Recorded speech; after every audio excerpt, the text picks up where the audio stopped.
All right, we're going to get started.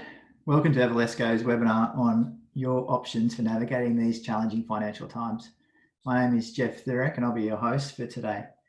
This is our first ever webinar, so I'm very confident in the technology, but there must be some question marks over the user, so I hope it all goes okay. We have often talked about doing webinars, so this is another example of necessity being the mother of invention, and we're going to give it a go today. Thank you for joining us and being our guinea pigs.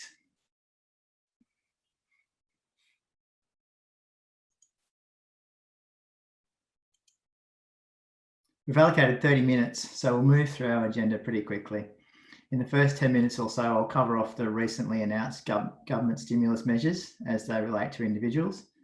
The second 10 minutes or so, I'll talk about investing in challenging times, what we're doing and what you can do. And we'll wrap up with questions. So if you have any questions on the way through, please type them in the Q&A box. So down the bottom of your screen, you'll see a little tab where you can click on that and it'll bring up a Q&A section. I'm going to try not to look at the questions as we go along so I don't get distracted, but we'll endeavour to get through as many as possible at the end. So please put any questions in the Q&A box. All right, let's get into it.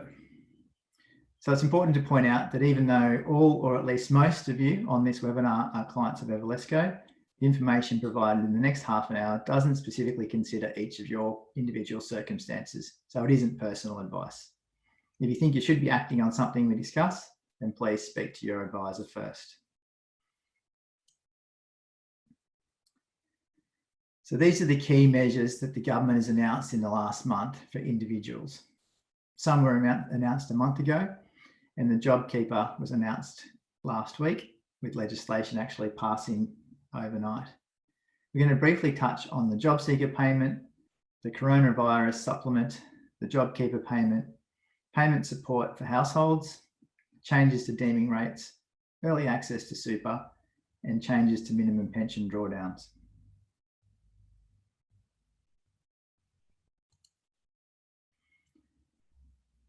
So the Jobseeker payment has been introduced and it is replacing numerous pensions and allowances listed here. The New Start allowance replacement is being the most topical at the moment. For some payments, the Jobseeker label and terms will be phased in over the next couple of years. So Jobseeker is now an overarching description for these benefits, and it makes sure that the associated entitlements are passed through.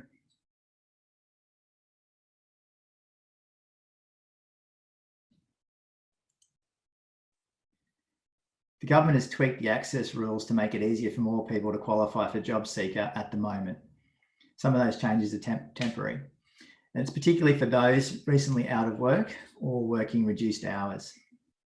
So Jobseeker is now available to permanent employees who've lost their job or have been stood down, as well as sole traders and contract workers. Many waiting periods have also been removed so that payments can start sooner. Other changes included removing the assets test that would normally apply for the next 6 months.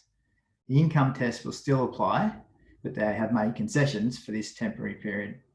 The most helpful concession is an increase in the amount of income that a partner of a recipient is able to earn before affecting their eligibility. So the limit used to be $48,000 a year before the benefit was removed, and now the partner can earn up to $80,000. The most efficient way to access this benefit is to apply online using the MyGov account and then link to a Centrelink online account.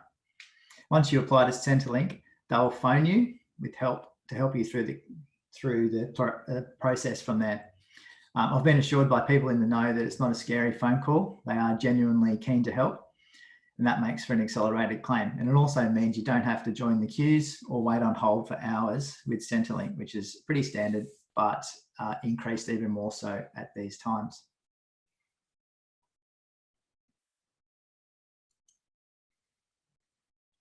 The first additional benefit is the coronavirus supplement. So it'll be payable in addition to the regular benefits received for those on Jobseeker payments or the benefits that were listed on the previous slides. It's payable from 27th of April and it's payable for 6 months at least, but they would have to add to the legislation to increase the time frame. and the rate will be $550 per fortnight. So if someone is earning any JobSeeker payment at all, they'll get an additional $550 per fortnight. It's important to note that the coronavirus supplement is not paid to the recipients of other income support benefits, such as the age pension.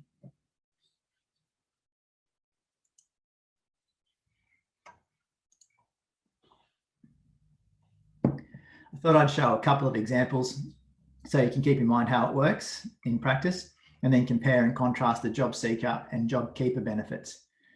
So our first example shows how a change in circumstances can result in the receipt of the Jobseeker payment and may entitle someone, like Jodie in this case, to other benefits that she may or may not have had access to before, such as the family tax benefit and energy supplements. So based on Jodie's circumstances, she would be entitled to a fortnightly benefit of $1,654.50.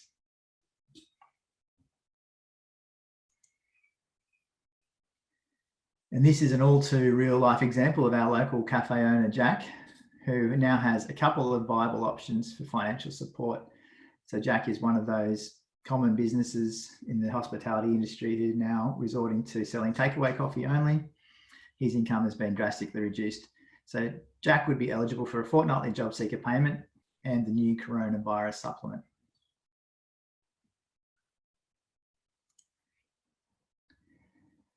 As I mentioned, the JobKeeper payment was announced just over a week ago as part of the $130 billion round of stimulus packages. So the $1,500 per fortnight payment that was announced will be made to the employer and must then be passed on to eligible employees. The first payments will be made to employers on the 14th of May, but employees are eligible to receive it for the period starting the 1st of May.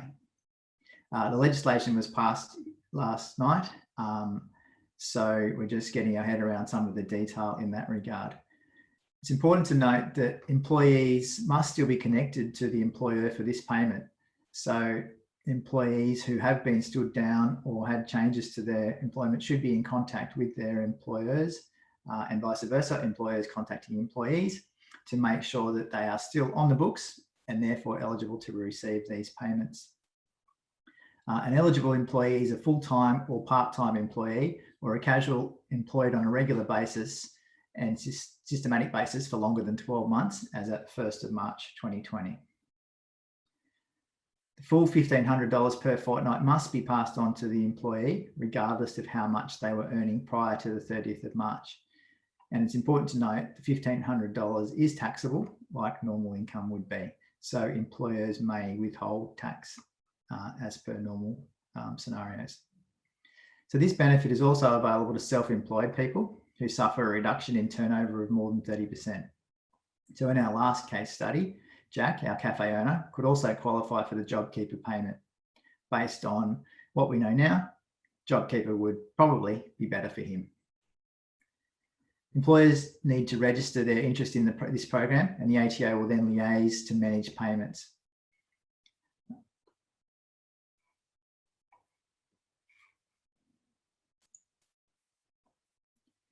So the first of two payments to support households is made to eligible recipients starting on the 31st of March.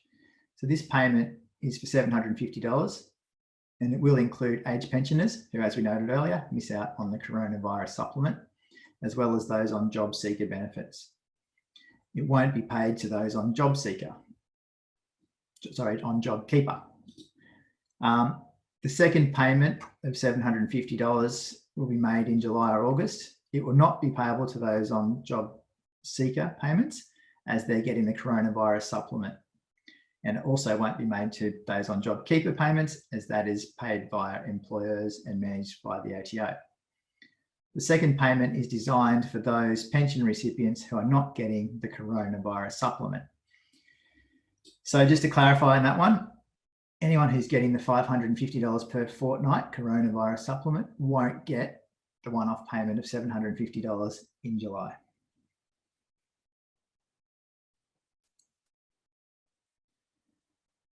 In response to the recent decreases in interest rates and potential for reduced dividends on shares, the government has announced they'll be reducing the deeming rates from May 1. Deeming rates are used in calculating the amount that a pension recipient is eligible to receive based on the income they are earning from their assets. This could be particularly relevant for age pension recipients and means that many could get an increase in the amount of pension received. It's important to update Centrelink with the current balance of your assets to benefit from these changes. Also, given a waiving of the asset test for Jobseeker recipients, this could also lead to a higher payment for those people from May 1.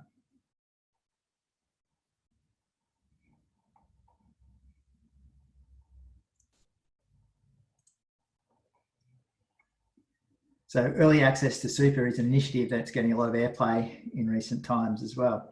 So it makes sense to have this available to people who are in dire financial straits.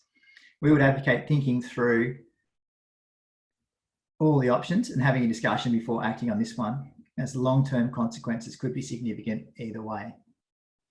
So for people who aren't working or are working at reduced hours, you may be able to access up to $10,000 of your super in this year and the next financial year. You can register your interest now via the MyGov website, though the mechanism to trigger the action is not going to be available until later this month. As this is linked to a detailed piece of super legislation, there will be some paperwork and there will be some hoops to jump through. But the government is keen to make sure that people in need are able to access super. Some reports predict up to $23 billion may be withdrawn from super under this option. So I can see some questions coming through. So thank you for those. Keep them coming and we'll get back to those at the end of the session.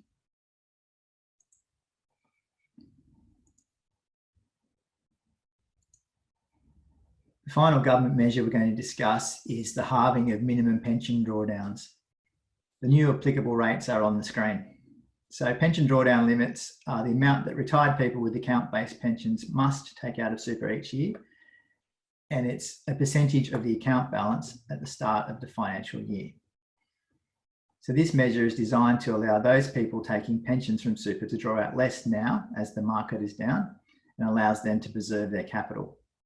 And let's face it, many people might spend less in the coming weeks and months as they're just staying at home. At this point, this measure is planned to be in place for this financial year and next. It's interesting to note a similar measure was put in place after the global financial crisis and stayed for several years. So as an example, for people taking regular monthly pension payments for this year, you may already have met your minimum for the 2020 financial year. And if you have sufficient cash personally and don't need more income, then you could choose not to take any more pension this financial year and then restart at a reduced level next year if your situation doesn't change. If you'd like to check where you stand in relation to your minimum requirements, please get in touch with your advisor.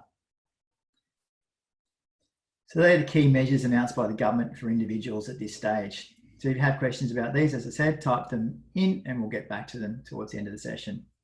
Moving on to our second topic, which is investing in challenging times. The first thing I'd say is beware the headlines.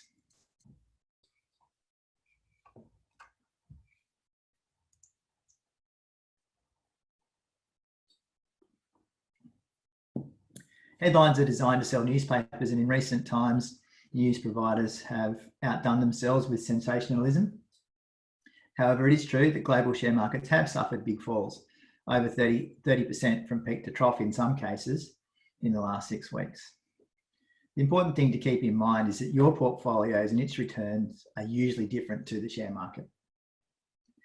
The graph on the bottom left there shows a comparison between an actual and a typical Evalesco portfolio for a retired client, which is in the green, and the ASX 200 index, which represents the largest 200 companies on the Australian Stock Exchange, which is in the blue.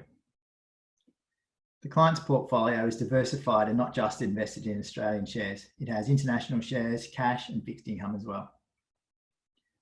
There's no shying away from the fact that our clients' portfolios have fallen. However, they have fallen significantly less than the overall share market and what headlines might make people think has happened. And this means they have less work to do to recover these losses. So this relates to a concept called downside capture. The ideal portfolio would capture most of the growth when markets are going up, but not fall as much when markets go down. And the difference on the way down is much more important. because that means the growth rate you need to achieve to recover is significantly higher to get back to where you started from and move ahead. So we've long been advocates of steering clear of headlines, and nothing in recent weeks has changed our mind. While there are a few more moving pieces in investing in this current environment, this has not led to any change in our underlying investment philosophy. From the feedback and questions we've received from clients, it's reinforced the importance of having a plan, having a financial circle of trust, and a capable team of professionals supporting you with your investments and decision making. It's important that we focus on the things that we as investors and advisors can control, and that's not the returns that we might be earning. Some of the key things that occupy our time and thinking are risk, costs, time frames, and investor behaviour. This is always the case, and in some areas have become even clearer and more important in recent times. We believe it's important to only take on the amount of risk that you need to in order to achieve your goals and objectives. So risk is the chance of permanent loss of capital or the impact of investment returns on your plan. Most of the time you can't totally remove risk, and you wouldn't want to because of the whole risk versus reward trade-off. However, you can take steps to manage it. A couple of areas that we find important in managing risk and that are actually pretty topical in the press right now are transparency and liquidity. It's very hard to manage risk appropriately if you don't know and can't see what you're investing in.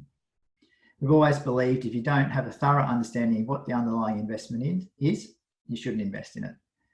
We engage frequently with our investment managers and have the ability to look through portfolios to the underlying holdings. And this allows us to understand the drivers of risk and return as they apply to all of our clients' portfolios. We also value liquidity very highly. So we encourage this through strategy, where we like our clients to have sufficient cash to meet short to medium term needs, so they don't have to sell assets in depressed markets like now. We also build this into our portfolios through relevant levels of cash and making sure that the vast majority of holdings can be easily traded if they need to be. At the moment, we're seeing headlines around some large super funds looking to suspend redemptions or seeking support from the RBA or government to meet their liquidity. So this is driven by large holdings in unlisted and alternative assets, which can be hard to sell, and especially hard to sell small pieces of those as required to meet smaller redemptions. And some of these funds also have low cash holdings. So with the potential for $23 billion to be coming out of these funds in the coming months, this has become a big issue. Sometimes these strategies of having unlisted assets and low cash can bolster returns in strong markets on the way up, but they do create problems through falling markets. So we learned through the global financial crisis to be wary of overly financially engineered products and also those products lacking in liquidity. We keep reminding ourselves of those lessons. Unfortunately, many people have short memories. None of our portfolios are facing any issues with liquidity. Cost is also a very important component of investment return. We're mindful of paying the right level of fees for the value being received. Index funds offer a low-cost access to a broadly diversified range of assets. This can be a really useful tool for building portfolios. However, we believe it should only be one part of the portfolio in most cases. Active management means the opportunity to avoid some of the worst performers in a portfolio and to tilt portfolios based on market and economic environments, as well as having a deep analysis and understanding of the companies you're investing in. We typically blend index and active managers for portfolios with a view to achieving value for money and getting the right outcomes. So going back to our performance graph earlier, an index fund on the Australian share market may be down roughly 21% at the moment. The active managers in our portfolio are still down, but they're down significantly less than what the index is. So when it comes to time, the longer you have without needing to access your money, the more risk you can afford to take and the higher return you should expect. However, we know that people's needs do change, and real life doesn't look at your overall position as just one bucket of money. So it makes sense to invest in different assets for different timeframes. Cash for short term and shares and possibly property for longer term, with a mix of less volatile assets for medium term. And the key behavioural aspect that we're focusing on right now is not to make short-term decisions that could have a lasting impact on your plan. We're not saying do nothing, but do think about all the consequences before acting. So as good advisors, we're taking our own advice and we're doing something in managing portfolios based on a consistent philosophy and considered plans. So in terms of some of the specific actions that we're taking on the portfolios, many of you would know that each quarter the AAN model portfolios are reweighted back to their strategic benchmarks by the investment committee. So this is about sticking to a plan. In the most recent reweight, some changes were also made to underlying models. Some of these decisions were based on research that has been conducted over the last few quarters, and others were tactical and in response to market movements. So movements in the value of the Australian dollar and corporate debt markets have prompted the tactical changes. Firstly, in the growth and core models, the decision was made to move to a hedging level for currency of 50% for international shares. And this was there to provide downside protection to investors should the Australian dollar, which has fallen quite a lot in recent times, appreciate in value back to longer term levels. In addition, the decision was made to reduce the risk of some of the fixed income allocation in the core model. So we've done this by selling out of the corporate debt exposure and allocating these monies to cash. And this view was taken due to the tough economic challenges facing the corporate sector in coming years, which increases the risk of bonds issued in that area. The recent falls in equity markets also provided an opportunity to reduce costs across some of the index portfolios. The primary driver here was to reduce the cost while providing investors with a very similar portfolio. So as you can tell, we've made changes in the areas of risk management and cost areas where we can control. So what can you do? As boring as it sounds, in most cases, the best thing to do is to stick to the plan. Unless your personal situational goals and objectives have changed, then you may not need to change the plan. The situation is this situation we're facing right now is a little bit different because we are seeing share market falls, which is pretty normal, coupled with many people being out of work or on reduced incomes. So it is realistic to think that some plans might need to be updated. If your situation hasn't changed and you've got 7 years or more to invest and you have some excess cash, then you may like to consider investing some of that, particularly by increasing regular investments. So adding a little bit extra each month to personal investments or to super at the moment could really add up. So that money you're not spending by going out or going traveling could be well placed into portfolios over the next few months. If you're drawing an income stream from your portfolio, you may consider the pension drawdown reduction options and take less money out of your portfolio now. And if you can, avoid selling growth assets at times like this. That's like shares, if you can at all possible. So if you're thinking about any changes, please talk to your advisor first. Our role is to be a trusted sounding board, and we've been through these types of market events before. We've helped hundreds of clients in these types of situations, so we can use our experience to guide you through it.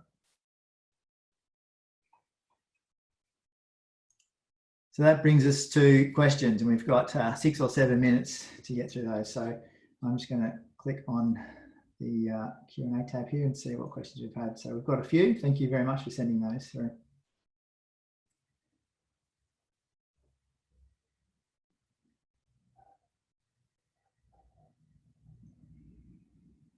So we've got some questions in relation to who got the $750 payment and how. So the $750 coronavirus payment to support households was paid to those pension recipients. It started at the end of March, but is being paid progressively because there are a lot of people who are receiving those. So people who are on pensions at the time and qualified at that time would have received those or will be receiving those in the next couple of weeks. People who register and qualify after that may get paid a catch-up payment for that amount.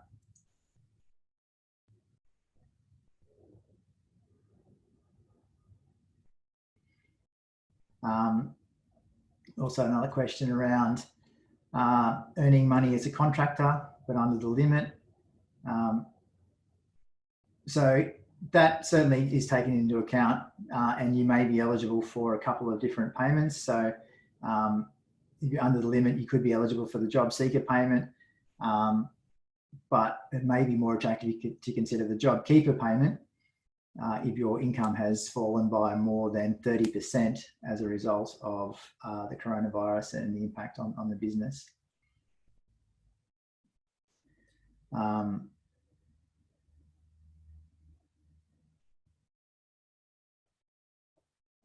Just getting a few more questions come through, so thank you for that. We've got some questions in relation to the return differences between the different portfolios that we are managing. It's difficult to provide an accurate answer across how much the difference has been. That graph that we showed you earlier was an actual portfolio, but different clients have different mixes within their portfolios. The Australian managers, as an example, some of the managers have outperformed the index by 5 or 6% from the highs. Still, as I said, have still fallen. Their aim is still to make money, but that certainly is a better result. We can come back to you with some specifics on your portfolio on those questions. I'll just make a note of that one.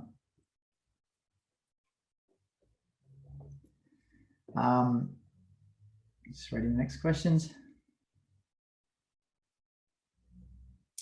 A question in relation to the JobKeeper payment as a sole trader. So if you're receiving payments over the next few months, but then income picks up again, will you have to pay back that money? The answer is, I don't believe so. My understanding is that JobKeeper is based on a point in time. There will be some further clarifications come out today, and I can forward that on to you about how you go about substantiating your reduction in income to justify receiving that payment. So it is a point in time test. You receive it for a period, and then they'll be asking for ongoing financials. And if you then move out of qualification criteria, you wouldn't receive any more payments. A question about any companies whose revenue is unlikely to be affected by prolonged COVID-19, e.g. certain medical companies.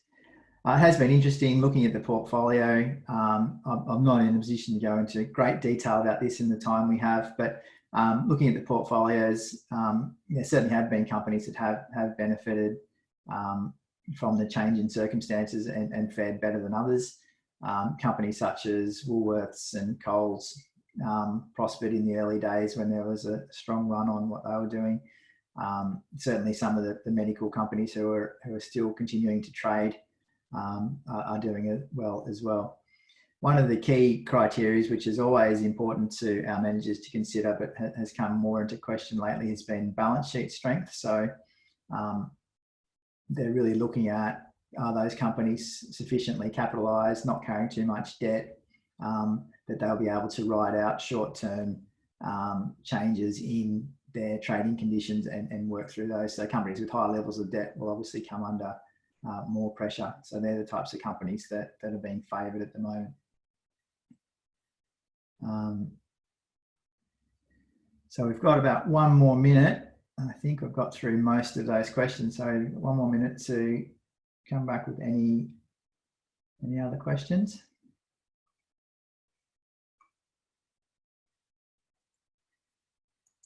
Otherwise, we'll wrap up right on time. So thank you very much for listening. I hope our first webinar went okay from your end. Thanks again for your attention. If you have any other questions, please do get in touch with your advisor or reply to the email. And please stay safe and have a very happy Easter.